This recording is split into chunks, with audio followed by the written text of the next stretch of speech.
When I was young, I was never told such a thing called mental health existed. I was never told to take care of it or prioritize it. And even to this day, people tell me, oh, you're at that stage of life where you're going to have to deal with stress more. Just calm down and breathe. Wow, would you look at that? I'm cured. But here's the thing. About a year and a half ago, for my personal project, I chose to do psychological disorders in adolescents. Personal project is when IB makes us do a project because they hate us. And in this project, we get to choose our topic and choose a product for that topic and write a report on it. And the topic I chose was, like I said, psychological disorders, and the product I made was a dollhouse. Now, I'm not Vincent van Gogh, but I tried. And, well, you see, there are 5 dolls in the dollhouse, but these all represent just one person going through borderline personality disorder. And it wasn't just a disorder that represented. It also represented all the other things that came along with it. The fact that the character that the doll represented had insomnia, binge eating disorder, was a self-harm activist, and like I said, there are 5 different dolls, but that is just 5 stages. And in the end, I showed that it could either lead to death or just a better life. Now, there was a particular reason I wanted to do that, and it had to do with some people in my life, and particularly one whose experience resonated with me. A friend of mine, let's name them Laura, had severe depression and had a lot of anxiety attacks. And later on, she did get diagnosed by a psychiatrist with clinical depression and panic disorder. But you see, time leading up to that, nobody recognized it. She tried reaching out, but it was really hard for her to. And so she decided to put herself out of her misery, and she attempted suicide.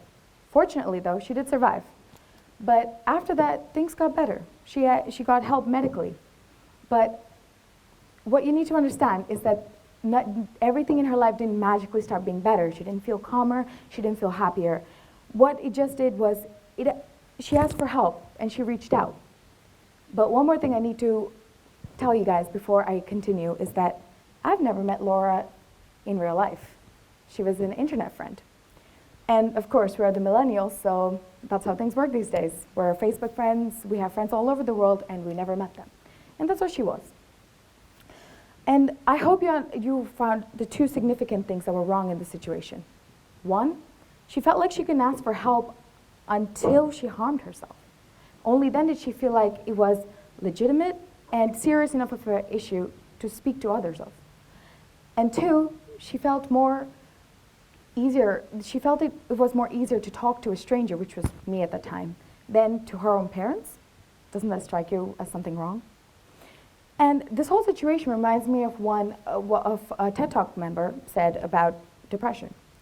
His name was Kevin Brill, and he said, if you ever break your arm and you have a cast, everyone runs towards you to sign it. But if you say you have depression, they run the other way. And that essentially sums up how society perceives mental health. You see, major depression is one of the 4 biggest mental disorders that is for mental disorders that's around the world, and that's diagnosed the most. However, in the psychology and psychiatry field, it's said to be one of the best documented disorders yet. But to the people out of the field, like us, the society, it's often misunderstood a lot. Say if I go up to somebody and I tell them I'm having a depressive episode. As a good friend, they might, or a good family member, they might look up the symptoms to try help me. But here's where the problem lies. You can't apply generic symptoms you see for depression and apply to every case, because there are different severity levels, there are different types of depression, and if you take it out of context, it's not just depression, it applies to every mental illness. And what you need to understand is that not recognizing mental illnesses as a legitimate issue can be very fatal. As of now, the suicide rates are just going up, and approximately 5,000, and there are more, people between the age ranges of 12 to 18 attempt suicide every day in the United States.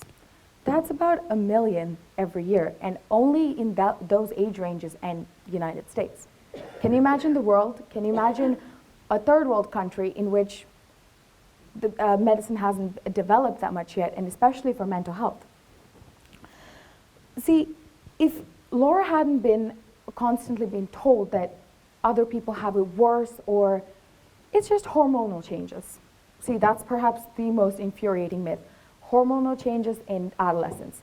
It may be so in few cases, but tell me, does it make it any less life-threatening if somebody sits in their room every single day wondering why they're never happy? And what you need to understand is that 1 in 10 adolescents are diagnosed with one mental disorder every year. And that's 1 in 10, and that too one mental disorder, which means, like I said for my personal project, you've learned that many mental illnesses can co-occur with each other. And Laura wouldn't have been in a torn state of mind if people haven't told her, other people have it worse, and it's okay. You know, it'll get better. It might, if she gotten professional help before, but why take it to that stage? And what most people, when they say other people have it worse, they're referring to people in Africa who don't get food, and that's completely out of context.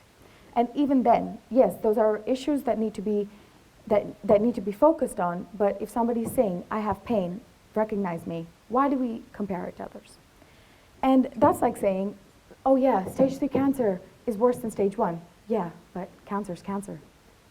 And so, beauty of change, the theme of all the event, or the entire event. And so I think maybe there is change that can be made by everybody. And if society, and that is both you and me, can start being a little more open-minded about the fact that mental illnesses can come in every age, gender, or race, culture, it doesn't matter. We're all humans, right, in the end. Then it would make it easier for people dealing with it. A lot of times, the social stigma is harder to deal with than the disorder itself. But do not keep in mind that it's only the social stigma that's affecting the person, so the mental illness.